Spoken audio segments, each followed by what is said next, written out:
Hello, saints and scholars. Today, let's dig back into apologetics and examine the fine-tuning argument.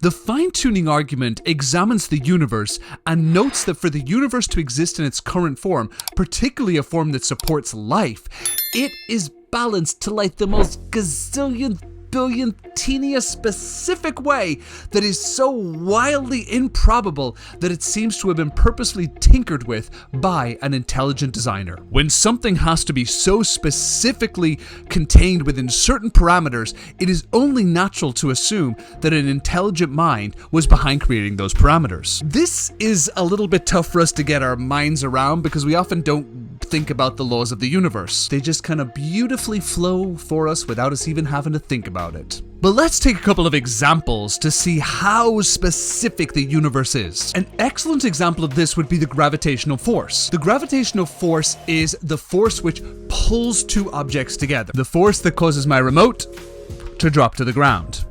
And the force that pulls planets towards the sun and stars together, super important for the functioning of the universe. Now, this force has to be perfectly balanced in just such a way that things don't kind of get sucked into each other, but also don't just drift away and float into nothingness. Has to be at just the right level for planets to form and life to form and for us to exist.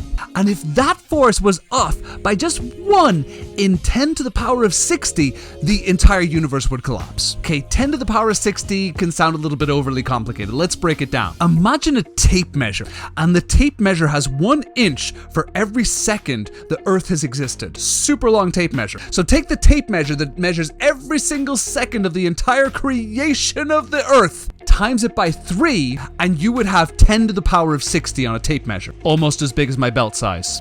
Now, the gravitational force for the universe to be just right would have to hit the exact perfect spot in this gigantic, massively unimaginably large tape measure. What are the odds of that happening randomly or naturally? Pretty minuscule. We assumed you just knew that it was impossible. Let's look at another law of the universe, the Cosmological Constant. This is the wonderful force that governs the expansion of the universe. And this balance has to be even more specified than the gravitational force. If the cosmological constant was off by just a tiny bit, the universe would expand too quickly and all fall apart. It was a little bit stronger, the universe would start to close in on itself and basically go back into being a singularity. The cosmological constant is fine-tuned to 1 to 10 to the power of 122. That's a ginormously, I'm not even going to have a metaphor for that number, it is so unimaginably large. Finally, let's look at the electromagnetic force. This is the force that keeps all those jumbly little atoms together as best they can. If it were a tiny bit weaker, the atoms would start to disperse. Teeny bit stronger, they would collapse in on themselves. So how fine-tuned is the electromagnetic force?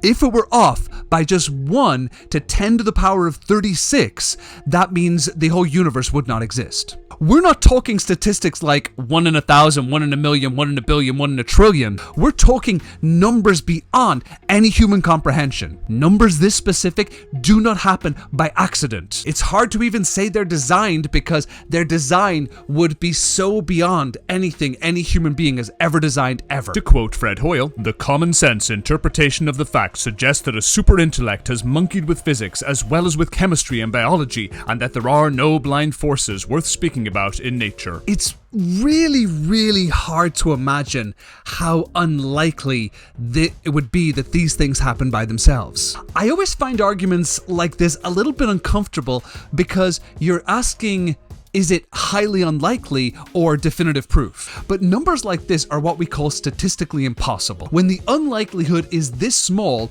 we have to make a determination as to whether or not it actually happened. Let's say you were on the jury of a trial of someone being accused of terrorism and blowing up a building. Let's imagine that the accused terrorists claimed that they were innocent, and their argument was that an earthquake had violently shook the building and little bits of debris and spare material kind of all fell together in such a way to perfectly form a timed bomb. At the same time, the water molecules and grease molecules that were on this bomb kind of moved in such a way to perfectly form an exact imprint of this person's fingerprints all over the device. And while this was happening, the pet cat of the person who was accused starts to walk all over this person's keyboard and perfectly types out a 200-page manifesto perfectly explaining their beliefs, why they planted a bomb, and what they hoped it was going to accomplish, with details about their life that only this person could know. Now, is it within the realm of possibility that all those things happened accidentally? Yeah, kinda. I mean, the chance is like 1 in a bajillion gazillion,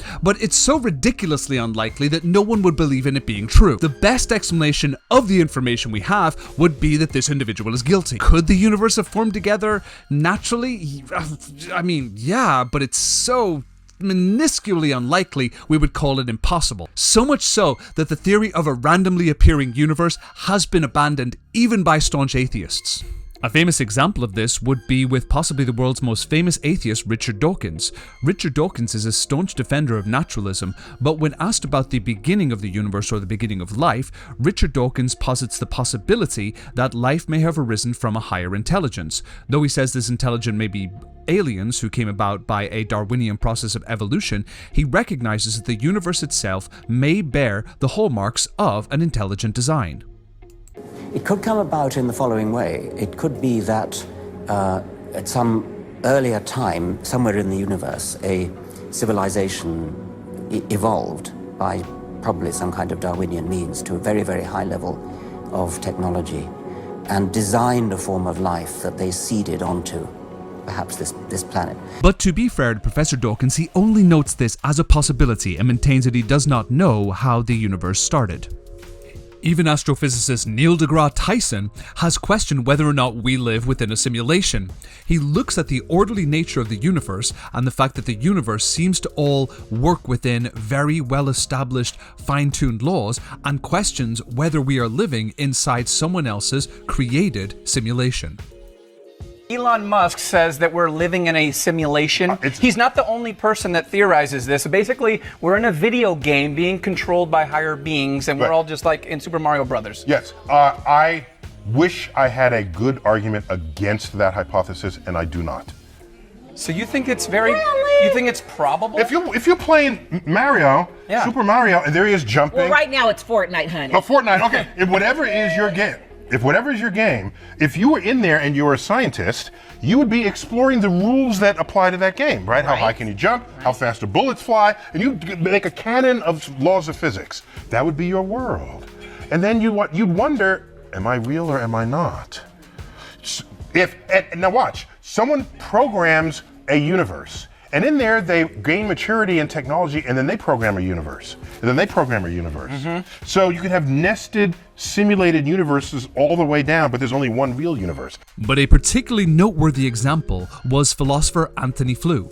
Antony Flew, in his day, was the preeminent atheistic philosopher in the entire world.